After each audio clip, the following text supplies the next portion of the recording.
കേരളത്തിലെ രണ്ട് പ്രമുഖ മലയാള സിനിമാ താരങ്ങൾ ഒരു വർഷം മുമ്പ് കേന്ദ്ര ഗവൺമെൻറ്റിനെ വിമർശിച്ചുകൊണ്ട് മുന്നോട്ട് വരികയുണ്ടായി. അതിൽ അവർ പറഞ്ഞിരുന്നത് സേവ് ലക്ഷദ്വീപ് എന്നാണ്.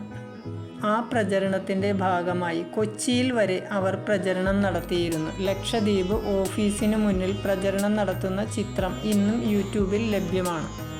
പിന്നീട് ഇവരെ പിന്തുണച്ചുകൊണ്ട് പല സിനിമാ താരങ്ങളും രംഗത്ത് വരികയും സലീം കുമാറും ഇവരുടെ കൂടെ കൂടുകയുണ്ടായി. കേരള നിയമസഭയിൽ ലക്ഷദ്വീപിൽ കാവ്യവൽക്കരണമാണ് നടക്കുന്നതെന്ന പ്രമേയം വരെ പാസാക്കി. കൂടാതെ ലക്ഷദ്വീപിൽ കാവ്യവൽക്കരണമാണ് കേന്ദ്ര ഗവൺമെൻറ് നടപ്പാക്കുന്നത്, തെങ്ങുകൾക്ക് വരെ കാവിയടിക്കുന്നു എന്ന രീതിയിലാണ് അവർ പ്രചരണം നടത്തിയത്. എന്നാൽ യഥാർത്ഥത്തിൽ തെങ്ങുകൾക്ക് മരുന്നടിക്കുന്ന ഒരു സമ്പ്രദായം ലക്ഷദ്വീപിൽ വളരെ വർഷങ്ങൾക്ക് മുമ്പ് തന്നെ നിലവിലുണ്ട്. അതുവരെ കേന്ദ്ര ഗവൺമെൻറ്റിൻ്റെ തലയിൽ കെട്ടിവെക്കുവാൻ ശ്രമിച്ചു.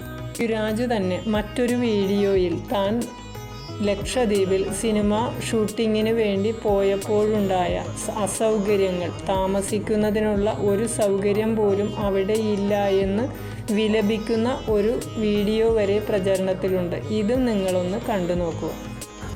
ഞാൻ കുറച്ചൊക്കെ യാത്ര ചെയ്യാൻ ഭാഗ്യം ലഭിച്ചിട്ടുള്ള ഒരാളാണ്. പരത്തിയിലെ നാട്ടുകാരുടെ വീടുകളിലാണ് നമ്മൾ താമസിച്ചത്. അതൊക്കെയാണ് ഈ സഹകരണമെന്ന് പറഞ്ഞത്. അപ്പോൾ അത് അതാണ് ദാറ്റ്സ് വാട്ട് ഐ മെന്റ്. അങ്ങനെ ഒരു ടൂറിസ്റ്റുകൾക്ക് താമസിക്കാൻ ഒരു കറക്റ്റായ ഒരു സ്ഥലമോ അവിടെ ഉണ്ടായിരുന്ന ആകെ ഒരു ഹോട്ടൽ 10 വർഷത്തെ ലീസ് കഴിഞ്ഞപ്പോൾ ലീസ് പുതുക്കിയില്ല, അപ്പോൾ അത് അടഞ്ഞുപോയി. അപ്പോൾ അങ്ങനെ എന്തിനാണ് അങ്ങനെ ഒരു കമാൺ, നമ്മുടെ നാട് തന്നെയാണ്. അപ്പോൾ അതെനിക്കൊരു കുറച്ചൊരു വിയർഡായിട്ട് തോന്നി. എൻ്റെ ഈ അഭിപ്രായം ഷെയർ ചെയ്യുന്ന ഒരു വലിയ മെജോറിറ്റി ഉണ്ട് ആ നാട്ടിലെ ചെറുപ്പക്കാരിൽ. അപ്പോൾ അവരും പറയുന്നതാണ്, ചേട്ടാ അത് നിങ്ങളെ പോലുള്ള ആൾക്കാർ നമ്മുടെ കൂടെ നിൽക്കണം. അതെല്ലാം കഴിഞ്ഞു, ആ കൊടുങ്കാറ്റും മഴയെല്ലാം തീർന്നു. എന്നാൽ ഇപ്പോൾ ലക്ഷദ്വീപിൽ നടന്ന സംഭവം വന്നപ്പോഴെങ്കിലും ഈ ഐഷ സുൽത്താനയ്ക്കും പൃഥ്വിരാജിനും തങ്ങൾക്ക് തെറ്റുപറ്റി എന്ന ഒരു വാക്ക് പറഞ്ഞാൽ ഇവർ നല്ല വ്യക്തിത്വങ്ങളായി നമ്മൾക്ക് പരിഗണിക്കാമായിരുന്നു. എന്നാൽ ഈ കുറച്ചു നാളുകൾക്ക് മുമ്പ് ലക്ഷദ്വീപിൻ്റെ കടൽ തീരങ്ങളിൽ നിന്ന് വ്യാപകമായ രീതിയിൽ മയക്കുമരുന്ന് വേട്ടയും, അത് കോടിക്കണക്കിന് രൂപയുടെ മയക്കുമരുന്ന് വേട്ടയാണ് നടത്തിയത്. അന്ന് തന്നെ ചില മാധ്യമങ്ങളെങ്കിലും ഈ മയക്കുമരുന്ന് ലോബിയും സിനിമാ ലോബിയും തമ്മിൽ ബന്ധമുണ്ടെന്ന രീതിയിൽ പറഞ്ഞിരുന്നു. എന്നാൽ അത് ഇന്ന് സത്യമാണെന്ന അവസ്ഥയിലേക്കാണ് വിരൽ ചൂണ്ടുന്നത്. ഇത് ചില സിനിമാക്കാരുടെയും മയക്കുമരുന്ന് കച്ചവടക്കാരുടെയും ഒരു കച്ചവട ഹബ്ബായി മാറിക്കൊണ്ടിരിക്കുകയാണ് ലക്ഷദ്വീപ് എന്ന യാഥാർത്ഥ്യം മനസ്സിലാക്കിയാണ് അന്ന് കേന്ദ്ര ഗവൺമെൻറ് ഇടപെട്ടത്.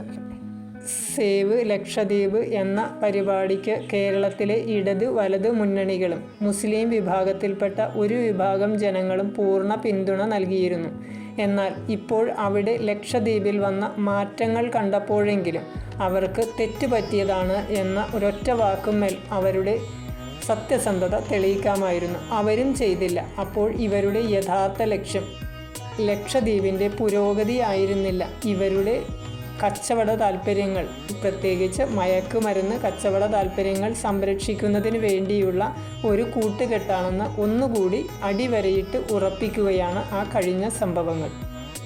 2020 ഡിസംബർ 5-നാണ് ലക്ഷദ്വീപിലെ അഡ്മിനിസ്ട്രേറ്റീവായി പ്രഫുൽ കെ പട്ടേലിനെ നിയമിക്കുന്നത്. അദ്ദേഹം കൊണ്ടുവന്ന ഭരണപരിഷ്കാരങ്ങളെ ഇവർ പൂർണ്ണമായും എതിർക്കുകയും അദ്ദേഹത്തിനെതിരെ വ്യാപകമായ പ്രചരണം നടത്തുകയും സ്കൂൾ കുട്ടികളുടെ പാഠ്യപദ്ധതികളിൽ വരെ കാവ്യവൽക്കരണം നടപ്പാക്കുകയാണെന്നും ഭക്ഷണ രീതിയിൽ വരെ ഹിന്ദു അജണ്ട അടിച്ചേൽപ്പിക്കുകയാണെന്നും പ്രചരണം നടത്തി.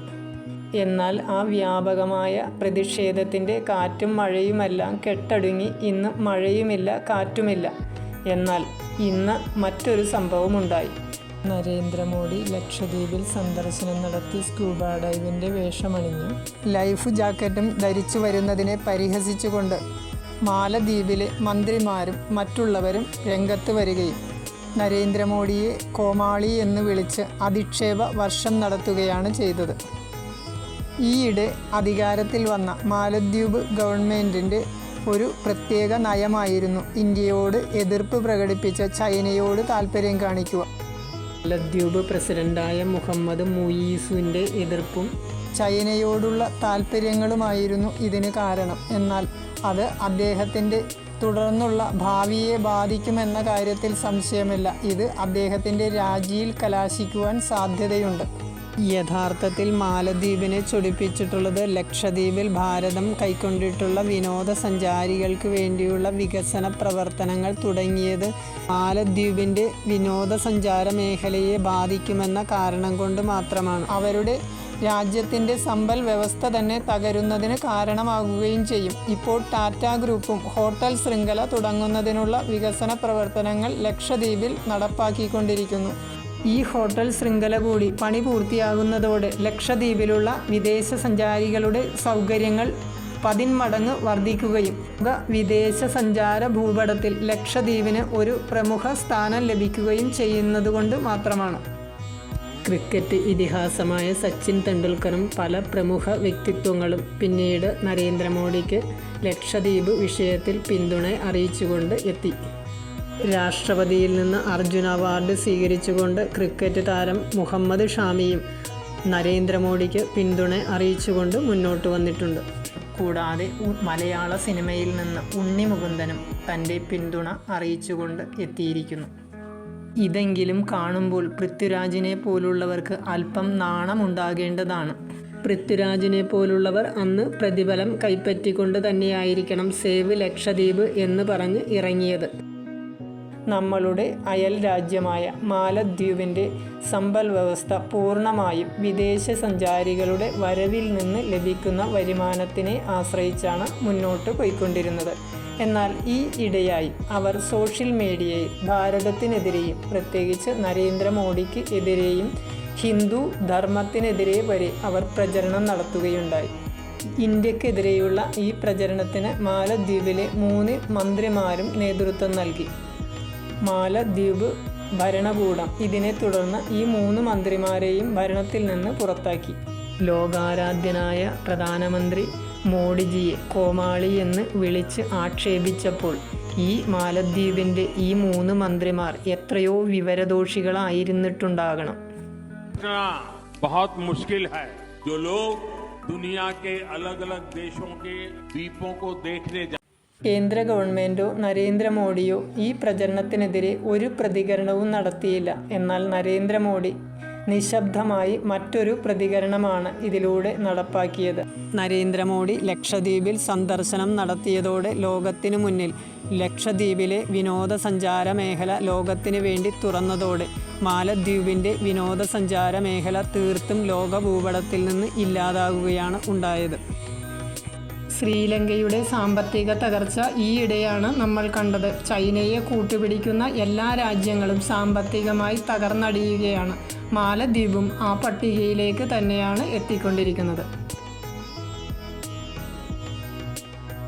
ചൈനയെ ചങ്കിലേറ്റി നടക്കുന്ന സഹാക്കൾ ഭരിക്കുന്ന കേരളത്തിൻ്റെ സാമ്പത്തികാവസ്ഥ ശ്രീലങ്കയുടെ സാമ്പത്തികാവസ്ഥയിൽ താഴെ വരുന്നതിന് കാരണം ഈ സഹാക്കൾക്ക് കൂറ് ചൈനയിലും ചോറ് ഇവിടെയുമാണ്. ഇവർ വാ തുറന്നാൽ മാതൃരാജ്യത്തോടുള്ള വെറുപ്പേ പുറത്തു വരികയുള്ളൂ. 70 കൊല്ലത്തോളം രാജ്യം ഭരിച്ച് മുടിച്ച കോൺഗ്രസിൻ്റെ ഭരണകാലത്ത് പൃഥ്വിരാജോ ഐഷ സുൽത്താനയോ കമ്മ്യൂണിസ്റ്റ് പാർട്ടിയോ ഇതുപോലെ ഒരു പരാതിയുമായി ഇറങ്ങിയിരുന്നില്ല. ലക്ഷദ്വീപിൽ പരിഷ്കാരങ്ങൾ കൊണ്ടുവരികയും വേണ്ട സൗകര്യങ്ങൾ ഏർപ്പെടുത്തി ലോകോത്തര നിലവാരത്തിലുള്ള ഒരു വിദേശ സഞ്ചാര മേഖലയായി ഉയർത്തിയപ്പോഴാണ് സേവ് ലക്ഷദ്വീപ് എന്ന് പറഞ്ഞ് ഇറങ്ങിയത്. ഇതുപോലെ ഗുജറാത്തിലും മറ്റൊരു സംഭവമുണ്ടായി. 3000 കോടി രൂപ ചിലവഴിച്ച് സർദാർ വല്ലഭായ് പട്ടേലിൻ്റെ പ്രതിമ നിർമ്മിച്ചപ്പോൾ ദരിദ്രരുടെ നാട്ടിൽ പ്രതിമ നിർമ്മിക്കുന്നതിന് 3000 കോടിയാണ് മോഡി ധൂർത്തടിക്കുന്നതെന്നും ഈ ദരിദ്രരുടെ നാട്ടിൽ ഇങ്ങനെയൊരു പ്രതിമയുടെ ആവശ്യമുണ്ടോ എന്ന് ചോദിച്ച് മോഡിയെ പരിഹസിച്ചവർ ഇന്ന് ആ പട്ടേലിൻ്റെ പ്രതിമ നിൽക്കുന്ന നഗരവും അവിടെയുണ്ടായ സാമ്പത്തിക വളർച്ചയും ഒന്ന് കാണേണ്ടത് തന്നെയാണ്. പട്ടേലിൻ്റെ പ്രതിമയും അതുമായി ബന്ധപ്പെട്ട പ്രദേശം ഒരു വിനോദസഞ്ചാര മേഖലയായി വികസിക്കുകയും അനേകായിരം കോടി രൂപയുടെ വരുമാനമാണ് ഒരു വർഷം അവിടെ നിന്ന് രാജ്യത്തിന് ലഭിക്കുന്നത്. കൂടാതെ ആയിരക്കണക്കിന് പേർക്ക് തൊഴിൽ ലഭിക്കുകയും അതുമായി ബന്ധപ്പെട്ട് അവിടെയുണ്ടായ വികസന പ്രവർത്തനങ്ങളും ആ നാടിൻ്റെ മുഖച്ഛായ തന്നെ മാറ്റിയ സംഭവം നമ്മൾ പിന്നീട് കണ്ടു. കാക്കയ്ക്ക് കാഷ്ടിക്കാൻ വേണ്ടി ഒരുപാട് പ്രതിമകൾ ഉണ്ടാക്കി വെച്ചിട്ടുണ്ട്. അതിൽ നിന്നൊക്കെ എന്താണ് വരുമാനം? ഒരു പ്രതിമ അവിടെ ഉണ്ടാക്കിയപ്പോഴേക്കും ഇത് പട്ടിണി മാറും. ഗുജറാത്തിൽ പോയി നോക്കൂ എത്ര കോടിയാണ് വിറ്റ് വരുമാനമെന്ന്. ഒരു വർഷം ഒരു പ്രതിമ വെച്ചാൽ അതെങ്ങനെ രാജ്യത്തിന്റെ GDP-യിലേക്ക് ചേരുന്ന ഒരു എക്സിബിഷനിസം ആവണമെന്ന് ഒരു മഹാൻ കാണിച്ചു തന്നിട്ടുണ്ട്. കണ്ട് പഠിക്ക്. നേരത്തെ ഞാൻ പറഞ്ഞ എല്ലാ സംവിധാനങ്ങളും ആ പ്രതിമയിലും വരും. കാരണം ആ പ്രതിമയും നോക്കിക്കൊണ്ടിരിക്കുന്നത് കച്ച് ഭാഗത്തേക്കാണ്. കച്ചിനപ്പുറം ആരാണെന്ന് അറിയാമല്ലോ. ജനങ്ങളല്ല അവിടുത്തെ. ജനങ്ങൾ പാവങ്ങളാണ്. ആ ജനങ്ങളെ പറ്റിച്ച് ഇവിടെ കയറിയതുപോലെ ജനങ്ങളെ പറ്റിച്ച് കയറിയതുപോലെ പിശാചുക്കളാണ് അവിടെ ഉള്ളത്. അവരുടെ നോട്ടം നമ്മുടെ സമ്പന്നതയും നമ്മുടെ ഐശ്വര്യവും നമ്മുടെ അഭിവൃദ്ധിയും മാത്രമാണ്. കാശ്മീരിലെ 370 എന്ന വകുപ്പ് എടുത്തുകളഞ്ഞ് കാശ്മീരിലും പരിഷ്കാരങ്ങൾ കൊണ്ടുവരികയും ഇന്ന് ലോകോത്തര നിലവാരമുള്ള ഒരു വിനോദസഞ്ചാര മേഖലയായി വളർന്നപ്പോൾ കേരളത്തിലെ DYFI നേതാക്കന്മാർക്ക് അവിടെ വിനോദസഞ്ചാരത്തിന് പോകുവാനുള്ള ഒരു അവസരം കൂടി മോഡി ഒരുക്കിക്കൊടുത്തു. മാലദ്വീപിൽ എത്തിച്ചേരുന്ന വിനോദസഞ്ചാരികൾക്ക് ലഭിക്കുന്ന ഹോട്ടൽ റൂമിൻ്റെ വൃത്തിഹീനമായ അവസ്ഥയെക്കുറിച്ച് പിന്നീട് വാർത്ത വരികയുണ്ടായി. ലക്ഷദ്വീപിൽ നടത്തുന്ന ഏത് പ്രവർത്തനങ്ങൾക്കും പിന്തുണ അറിയിച്ചുകൊണ്ട് ഇസ്രായേൽ എംബസിയും മുന്നോട്ട് വന്നു. ഇതും മാലദ്വീപിൻ്റെ ഭരണാധികാരികൾക്ക് ഒട്ടും തന്നെ ഇഷ്ടപ്പെടുന്ന ഒരു കാര്യമായിരുന്നില്ല. ലക്ഷദ്വീപിലെ ജനങ്ങൾ അവർക്ക് മോഡിയുടെ ഭരണം വന്ന ശേഷം ലഭിച്ച ആനുകൂല്യങ്ങളും അതിൽ നിന്ന് അവർക്കുണ്ടായ നേട്ടങ്ങളും വിശദീകരിച്ച് മോഡിയോട് തന്നെ പറയുന്ന ഈ ദൃശ്യങ്ങൾ കൂടി ഒന്ന് കാണുക. മോഡിജിക്ക് നിങ്ങളുടെ അയൽവക്കത്ത് വന്ന് താമസിക്കണമെന്നുണ്ട്. आयुष्मान कार्ड नहीं होता तो आप क्या करते? मर जाएगा ये इसका अलावा ऐसा बोलता है. मुझे बहुत खुशी हुई. आप सबसे मिलने का अवसर मिल रहा है कि आप लोगों को क्या क्या लाभ मिला और इसके कारण आपकी जिंदगी में क्या बदल आया, मैं आपसे सुनना चाहता हूँ. മോദി സാർ വന്നതിന് ശേഷം ഭയങ്കര പുരോഗമനം ഉണ്ടായിട്ടുണ്ട്. ലക്ഷദ്വീപ് സംബന്ധിച്ചിടത്തോളം വളരെ വളരെ നല്ലതാണ്. ഞങ്ങൾക്ക് അങ്ങനെ പൈസയും കാര്യമില്ലാത്തതുകൊണ്ട് മോദി സാർ ഇങ്ങനെയൊക്കെ ഓരോ പുരോഗമനം കൊണ്ടുവന്നത് കൊണ്ട് വളരെ നന്ദിയാണ്. आपका सरकार आया है, इसके बाद बहुत विकास हुआ है लक्षद्वीप में. इससे इन लोगों को बहुत फायदा लाभ हुआ है. ഞാൻ ന്യൂട്രീൻ കാർഡാണ്. അപ്പൊ മോദി സാർ കൊണ്ടുവന്നത് കൊണ്ടു അഡ്മിനിസ്ട്രേറ്ററിനും മോദി സാറിനും ഭയങ്കര നന്ദി പറഞ്ഞുകൊണ്ടു ഞാൻ ന്യൂട്രൻ കാർഡാണ്. ഞാൻ നാച്ചുറൽ ഉണ്ടാക്കി നല്ല കൃഷിയിൽ നിന്ന് എനിക്ക് പച്ചക്കറി തെയ്യും ഫ്രൂട്ട്സ് തെയ്യും കിട്ടിയിട്ടുണ്ട്. വളവും സബ്സിഡി ആയിട്ട് തരുന്നുണ്ട്. അവർ ഇടയ്ക്ക് വന്ന് നോക്കുന്നുണ്ട്. ഞങ്ങൾക്ക് പിന്നെ അവാർഡ് കിട്ടിയിട്ടുണ്ട് August 15 പച്ചക്കറി ഉണ്ടാക്കിയതിന്. അതുകൊണ്ട് വളരെ വളരെ നന്ദി. മോദി സാർ ഇങ്ങനത്തെ ഒരു സ്കീം കൊണ്ടുവന്നു ഭയങ്കര ഹാപ്പിയാണ് ഞാൻ. ये न्यूट्रीन गार्डन का काम चल रहा है. इसको बीज मिला है और सब्सिडी से ऑर्गेनिक फर्टिलाइजर भी मिला है और उन्हें अच्छा खेती किया है और इसको पुरस्कार और इनाम भी मिला है एडमिनिस्ट्रेटर से.